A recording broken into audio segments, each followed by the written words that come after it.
আসলে এই জীবন মানে কি এটা নিয়ে আমরা একটু দেখতে চাইছি। সামনে একজন লোক আছে, অনেকক্ষণ ধরে দেখি আমাদের সাথে আছে, কিন্তু আসলে এই ভালো মন্দ তেমন কথা বলতেছে না। আমরা যাই, দেখি ওনার সাথে কথা বলি, উনি আসলে কি বলে জীবন মানে কি, বা ওনার যে এক্সপ্রেশন দেখলাম সারাদিন একইভাবে চলাফেরা করতেছে নাকি।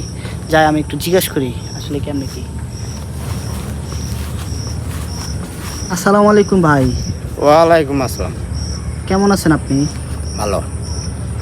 তো আপনি কি এইভাবেই থাকেন? আপনার বাড়ি কোথায়? বাড়ি তো খাগড়াছড়ি।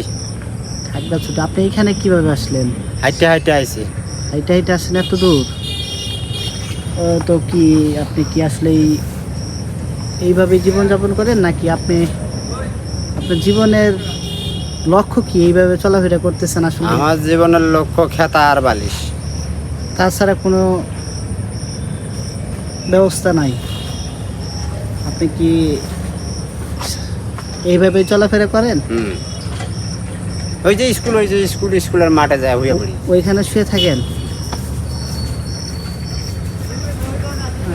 আচ্ছা, ঠিক আছে, থাকেন আপনি। হ্যাঁ, তো আসলে এই জীবনটা অনেক কষ্টকর দেখলাম, ওনাকে দেখে বোঝা যায় আসলে জীবনটা অত সহজ না আমরা যেইভাবে ভাবি। সবাই সবাই এইসব মানুষের পাশে থাকবো, সবার কাছে রাখবো, সবাই মিলিয়ে ভালোবাসবো, কারণ এরা খুব অসহায়। এদেরকে সবাই ভালোবাসার চেষ্টা করবো। ঠিক আছে, ধন্যবাদ সবাইকে। আসলে এই জীবন মানে কি এটা নিয়ে আমরা একটু দেখতে চাইছি। সামনে একজন লোক আছে, অনেকক্ষণ ধরে দেখি আমাদের সাথে আছে, কিন্তু আসলে এই ভালো মন্দ তেমন কথা বলতেছে না। আমরা যাই, দেখি ওনার সাথে কথা বলি, উনি আসলে কি বলে জীবন মানে কি, বা ওনার যে এক্সপ্রেশন দেখলাম সারাদিন একইভাবে চলাফেরা করতেছে নাকি। যাই, আমি একটু জিজ্ঞেস করি আসলে কেমন কি।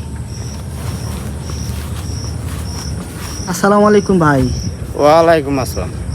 কেমন আছেন আপনি? ভালো। তো আপনি কি এইভাবেই থাকেন? আপনার বাড়ি কোথায়? বাড়ি তো খাগড়াছড়ি। খাগড়াছড়ি। আপনি এখানে কিভাবে আসলেন? হাইটে হাইটে আইছি। হাইটে হাইটে আসছেন এত দূর? তো কি আপনি কি আসলে এইভাবে জীবনযাপন করেন, নাকি আপনি আপনার জীবনের লক্ষ্য কি এইভাবে চলাফেরা করতেছেন আসলে? আমার জীবনের লক্ষ্য খেতা আর বালিশ, তাছাড়া কোনো ব্যবস্থা নাই? আপনি কি এইভাবে চলাফেরা করেন?